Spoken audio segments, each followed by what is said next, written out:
Koy, una muna, congratulations, semi-finals na kayo sa Philippine Cup. Ramdam lang, familiar place. Happy syempre kasi ito na ulit kami sa semis, and then happy ako sa mga teammates ko, lalo na yung mga first time ulit kami sa semis for a long time, especially mga bago sa team. Kaya happy ako sa performance ng mga teammates ko. Yun, sana magtuloy-tuloy.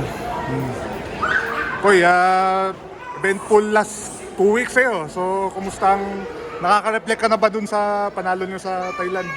Oo naman, nakaka-reflect na. Pero may mga tao pa rin nagre-remind na, alam mo yun, sobrang blessed pa rin na may lumalapit na rin. Salamat sa mag-represent sa country, ganyan. So, na-appreciate yung mga ganyan na kahit tatapos na yung laro, ilang days na, nare-remind pa rin ako na how grateful I am to be part of that team, yung nag-represent. And then, winning the gold, diba, sa malaking bagay. Koy, gano'n kahirap yung finals? Dahil alam natin, sila ang home team, nagabul kayo ng 13-point deficit, tapos nakakuha niyo yung panalo. Siyempre, yun yung sasabi ni palagi pag interview like sila Coach Norman, na yung preparation talaga. Doon kami nahirapan kasi nga, we only have siguro days of preparation lang, tapos kompleto lang kami bago kami umalis. Tapos sumabol pa ako, di ba? Hindi pa sure na kung makalaro ako or whatever, ganyan. Nahirapan kami kasi, laki yun naman, yung 4 games namin talaga nakabukay palagi, di ba? Kasi hindi pa kami parang team talaga. Pero as the parang tournament progress, nakikita namin na kaya pala namin. So kahit na nag-run yung kalaban, we know, mag-run din kami kasi basketball is sa Game of Thrones, di ba? So basta tiwala lang kami, lagi kong sasabi sa kanila na parang stay together lang kahit anong mangyari. Kahit mag-run sila, mag-run tayo, kung mag-run tayo, stay together, huwag tayong bibitaw, di ba? Kahit na medyo alanganin talaga sa dulo, sa finals, pero yun lang, tiwala lang kami sa sistema ni Coach, saka sa mga adjustment ni Coach. So yun, blessing na nakuha namin yung panalo. Koy, parang ikaw na yung naging veterano doon eh. May time na si Cedric Manzano, talagang bibigyan mo ng mga inputs. Yun. Siyempre, matagal na rin ako kay Coach Norman eh. Di ba nalaro ako kay Coach Norman, alam ko rin kung ano yung sistema niya. So, sinasabi ko lang na ganito lang gawin niya. Hindi mo kailangan gumawa ng spectacular plays. Basta gawin mo yung sasabi ni Coach. And then some. Parang gawin mo extra effort ka lang palagi ganyan. Kasi hindi naman complicated yung play ni Coach Norman. So, saka siya, sobrang talino na bata. Grabe yung future na malalim talaga mararating na sila. Pati si DJ, hindi nga ginagamit pero sa practice, yung IQ nila, makikita mo. Diba? Pag tatandaan ko, nag-retire ka na sa Gilas dito, ano nang nagpabago sa isip mo na maglaro na sa Nagpabago, lalo na, Coach Norman eh.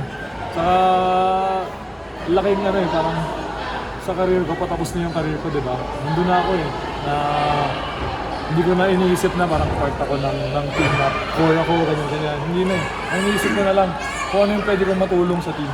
Paano na, Coach Norman, and then nabigyan niya ako ng opportunity. Sabi ko, hindi pa kasi rin ako nakakalaro sa team, sa Token Tex. Tapos sabi nga yung pangalan ko. Sabi ko, willing ako tumulong. Lalo na wala siyang player eh. So sabi ko, I think this is the best chance na for me na makatulong talaga sa pinagdaanan ng team.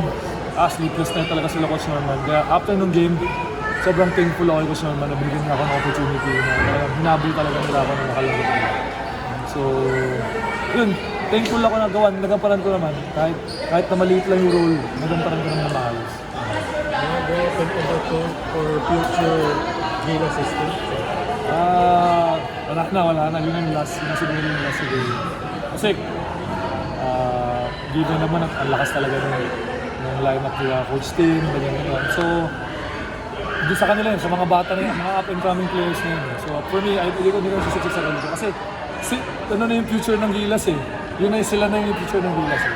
So ako, thankful ako na kahit paano nabigyan ako ng opportunity sa SEA Games makapaglaro. And then, yun nga, kami ng wife ko, tagal ko nang pinapangarap na kahit maka SEA Games na ako, kahit maka gold na lang, kahit gaano kahirap lang. So, yung binigay ni Lord, sobrang thankful ako. Boy, sa dami ng championships mo sa UAP, sa PBA, nasa ilan tong SEA Games na gold? Number 1 to, actually, ito number 1. Kasi pag-uwi ko nga, may yak-yak pa ako sa asawa ko kasi sabi ko, pangarap ko to eh, na magkaroon ng medal na gold, na naglaro ka talaga, di ba?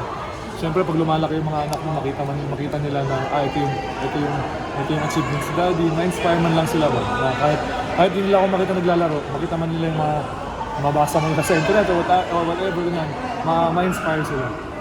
So, talagang nasa top of the list talaga. First time yung sa games ko? First time. Ang hirap pa. So,